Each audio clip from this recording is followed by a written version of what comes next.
I think personally, you have to take it a day at a time, and it starts in practice. I think we've been successful the past few games because we've been able to translate what we practice and practice into the game. So I think our focus is going to be the most important thing, and sticking to the game plan and not thinking ahead of the next game. I mean, there's a lot of good teams in this league, so I don't think this week is any different than last week. You know, we needed to win basketball games last week too, and so I think it comes down to, you know, being motivated to beat OU because they got us the last time, and you know we have a chance to kind of even the series and you know continue to get better and show who we are. And so, you know, I think Texas doesn't matter until we take care of OU, and then Kansas State doesn't matter until we play Texas. So, you know, it's a lot of games in a fast and furious period. I don't think that anyone knew going into this season that OU and Kansas State would be ranked in the top 25, or that even this game getting flipped around because of COVID, we were supposed to play TCU, you know, and they switched this game around. So, you know, it created this unique, you know, 4 games against ranked opponents in a row. But I think, you know, when you play in the ACC and you play in the SEC, this is just what you do, you know, and I think it's just a testament to where the Big 12 is at this year that as much as, you know, I've said it all year long, as much as Baylor has dominated this conference, like, I mean, you can't help but be excited about the fact that the league has 4 teams that were in the top 16 first reveal and potential 4 teams or more that could host first and second round games, and certainly a lot of basketballs to be played. But, you know, it shows there's respect for this league, which this league deserves. Coach, I was listening on the radio before this, and I heard you talk about, you know, the quick turnaround is similar to a WNBA schedule. So for your players, you know, looking towards their future, what does that do for them to knowing that, you know, looking towards that next level? You know, I think it, honestly, I don't know that it means a lot right now. I think for them, it's about less practice and more games. And obviously, that's the pro game. I mean, it's honestly like these guys will learn it's the difference between the pro game in Europe and the pro game in America. Like, America's about pro sports in America are about games and revenue and all of that. Pro sports in Europe are still 2 games a week. I mean, they're like a Big 12 conference schedule. You play a EuroLeague game on Wednesday and a Turkish league game or a Polish league game on the weekend. And so, you know, European basketball has always been about preparation, and American basketball is how many games can we play in a short period of time. So, you know, I think for them it just is, it's less preparation. It's more of a chance to get out there and show, you know, what they're capable of. For me, it feels a little bit more like that from a prep perspective. You know, I said our toughest day is certainly we're not looking ahead, and we're gonna. But when you think about this week in totality, for me, you know, the scariest part is 1 day prep for Texas. Just from a preparation perspective and a coaching perspective, because Texas has 5-day prep for us because they played on Saturday and don't play again until Friday. So. But we've played OU, so our players absolutely understand and are motivated to beat them because they've already gotten us once in a game that I don't think we played very well and still led for 37 minutes of the game. And so they have a chance for redemption in that game. And then, you know, then we're going to, you know, take Texas then from there. And, you know, certainly it's very similar to playing in a series, you know, playing in the playoffs where you play best of 5 and you're playing the same opponent and you got to beat them 3 of 5. Like that's what this looks like. You know, we've got that both with Texas and TCU where we play both those teams back to back. So just kind of a unique setup, I think. Obviously, people around the state are going to be very excited about this rivalry in Texas, but for the 2 of you, since you guys are coming into it fresh, does that make it easier to compartmentalize and really treat it like any other game? I mean, being Alabama, you obviously have a big rival in Auburn, and so I don't think it's any different than it would be if you at another school and have a big rival. I think everyone knows what the game is. There's no elephant in the room. Like, it's a big game for us and for the state, and so I think you just have to approach it that way. Yeah, I mean, I've coached against Vic as an assistant coach when I was at Arkansas. Certainly, game plan for Mississippi State, and people are different, personnel is different, but system and style is the same. You know, you had to handle the press for 40 against them, and and you knew you were going to get great energy and effort, and certainly, even going to the volleyball game when Baylor hosted Texas, the crowd was totally different. Obviously, you have visiting crowd as well, and so yeah, I think it's a big game. It doesn't mean you prepare any differently. You just know that you don't need a lot of extra motivation to get them excited to play. Like that's innate to want to compete, and you're talking about competing on national television again too. So it's both of those things. It's a rival. It's national TV, and at this point, it's basically a top 10 matchup. Coach, obviously the last time you guys were ahead and playing OU, you're coming off a COVID pause. So how different does it feel this time around in the preparation? In all honesty, like I don't when I watch that game back, it's like it's crazy because I thought we were awful. Like, I mean, watching the game back, like we don't look like the same team, that we've become. And some of that was COVID. Some of that was losing going into Christmas and then coming back and losing to Kansas State and probably not, and the one I'm sitting next to I mean, she wasn't coming off a triple-double going into the game the last time. I mean, she struggled to put the ball in the basket against Kansas State, then had COVID, and then just wasn't aggressive, wasn't herself. And so, when you think about where our guards are at from then till now, they're the biggest difference. I mean, Queen and Liz scored a lot of points in that game, but could have dominated even more, and so I watched that game, and I think, we didn't even play good basketball and led for 37 minutes. So as much as anything, as a coach, I just want us to play good basketball. Results will take care of themselves, but we also won't walk into this game with the same, slow down approach. Certainly we don't want to rush shots against them because they want to play with tempo, but we certainly are good in transition. We're good in our drags and step-ups. We're good in early offense. And so we want to be a little bit more of who we are rather than trying to play a different style because of coming out of COVID and missing 5 days. And you just watch us. We look tired in that game. I didn't feel that at the time, but now that I know how we can look, I know that we weren't ourselves.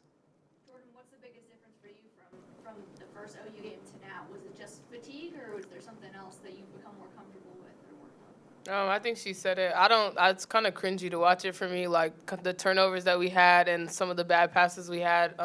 I think just being more confident and building more chemistry. I think since that game and since we had those downfalls, we've come together closer as a team. And like she said, the guard play has been way better. I think Jamie's been knocking down shots and Sarah has been playing unbelievable. So I think all together, we've come together to kind of find our roles and kind of hit who's hot, who's not, and kind of be able to find each other in spots where we can score. Coach Cohen mentioned your triple-double reaction to getting Big 12 Player of the Week, first one for Big 12 for you. I mean, I'm not really a person about individual awards, so I'm just happy that Baylor could be recognized, honestly. But it does mean a lot just for me and my team, and I think that it was deserving this week. Nikki, you talked about the guards, and obviously they have played better in this stretch. Queen's seems like, has been more consistent. You've gotten consistent, whereas earlier in the year it was kind of hit and miss. Yeah, don't jinx us. Yeah, exactly. I think it's an energy thing. It's an energy and effort thing with Queen. Obviously, the talent is there. She can go get a ball in a crowd. She can block shots. She can, but understanding that, playing with consistent energy, playing with consistent effort, that the ball will come her way if she does those things. That it's not about, how many touches do you get or this or that. You're going to get touches. She's going to get touches. Liz is going to get touches by nature of what we do and how we do it. But it's been the defensive play. It's been the consistency of, getting down to early posts, of getting on the offensive glass, of finishing around the rim. Even against Iowa State when she didn't actually finish, but she gave us great energy defensively. So yeah, look, we're 7 deep, for the most part. We need everybody to play their role. Doesn't mean everyone's going to be hot on a given night, but we need everyone to play their role. Jaden's given us good energy off the bench, made some shots, but we need a little bit of everyone. And but I think there's no doubt that when we know we're going to get great effort from Queen, that just makes our post depth really good because we just don't drop off when Caitlin comes in. It's different.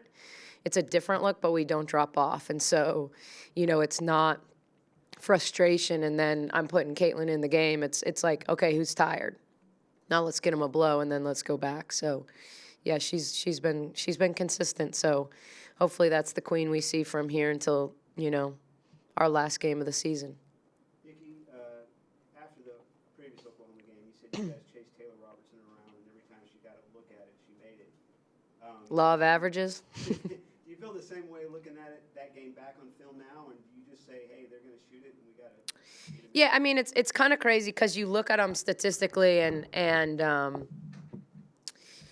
I mean, I've said this before, and I'm not going to shy away from saying that I think teams, people can say all they want, that our at times our 3-point field goal percentage defense hasn't been good, and I'd be the first to agree. But I also think that sometimes teams play with a little more carefree, nothing to lose attitude. I mean, and players from Texas Tech made shots that shoot below 20% from three, and they all made one. I mean, Skylar Van had a huge game against us the last time. She shot 27% overall for the season. She's shooting 27% from three in the Big 12, but she didn't shoot 27% when they played against us. Taylor Robertson is arguably the best shooter in America, not in the Big 12, but in America. She shoots 48% from three. She shot 100%, with every shot she took being contested. So she was 5 for 5. So to me, law of averages says she should have been 2 for 5 or obviously 2.5 for 5, which isn't possible. So, I mean, it just, you got to get a contest on her. I thought we guarded her very, very well. We had very few breakdowns. She got very few clean looks. And it's mind-boggling to me to watch her get clean looks against other teams and miss. And so, you just hope that the fact that she was 5 for 5 last time makes her, more likely to be 0 for 5 this time so that she can get back to that 50%, which she shoots from three. Jordan, the fact that Sarah can take some of that load off of you, how much does that help you just, that you don't have to have the ball in your hands all the time? And it seemed like it helped against West Virginia as well. I think it helps a lot. I think we both are able to handle the ball, and that's what makes us so diverse is when people are trying to press us or take away the ball handler or pressure the ball handler, we can just pass it off to each other depending on who's guarding us. And so I think also getting into sets, there's certain sets that Sarah can get the shot if she's hot or certain sets that I can run it. So I think just having that ability to switch off and not only having one outlet all the time where teams can kind of block the outlet or pressure the outlet is something that has made us successful. Coach, I gotta ask you about the Wisconsin Hall of Fame. I know it's a big week for your team, but just to take a moment to recognize what that means to you and what Wisconsin has meant to you in your career. It's really, I was shocked. I mean, honestly, not a lot shocks me. And there's very few things that make me speechless, as most people know that have gotten to know me. But I had randomly gotten a direct message through Facebook from my high school basketball coach, and I thought, wow, Platteville High School is going to put me in the Hall of Fame. So when I talked to him and he told me it was the Wisconsin Basketball Hall of Fame, I mean, honestly, I was speechless. I truly fell in love with the game in the driveway in a small town in southwest Wisconsin. And, it's really, really cool. Some of the people that are going into the Hall of Fame this year, Keith Knoll, probably got me to this point without knowing. I mean, he saw me play at an exposure event. He ran the Viking Club, which was really the only AAU team at the time in Wisconsin, and gave me my first opportunity to showcase myself on a state and national level. that afforded me all these opportunities in life. And so the fact that he's going in the same year, like, is just there's something, really, really cool about that. And even Lisa Stone, who's the head coach at St. Louis right now, she was at UW Eau Claire when I was in high school. And I still remember, like, her working out our AAU team and teaching us some things. And so just kind of a really neat thing, and something that really surprised me. Like, I chased greatness when I was a player, but I wasn't someone that, it was funny. I had a friend say something about me being a bucket getter, and I said, I don't know that I was ever a bucket getter. I was more of an assister. So wasn't someone that scored 4,000 points or something like that in high school. And my team was okay, but not great. We didn't have a long history of success at Platteville High School. I still remember we won one game my 7th grade year and 8th grade year, the high school team. And I remember my first game as a freshman playing in a game, and we'd never lost a game in middle school. So here I am as a freshman on varsity, and we lost our first game by 20, and I'm in the locker room crying, and the seniors on the team are, like, celebrating like we won the Super Bowl. And I remember thinking, like, I hadn't lost a game in 2 years. I'm in there crying, like, with kind of this weight of expectations. And they're like, no, you have no idea. That team's beating us by like 60 points. Like, we're going to be pretty good this year. And so that was kind of like, one of those things you learn, as you go from 13 years old to 14 years old. And, but yeah, I mean, it's a huge honor.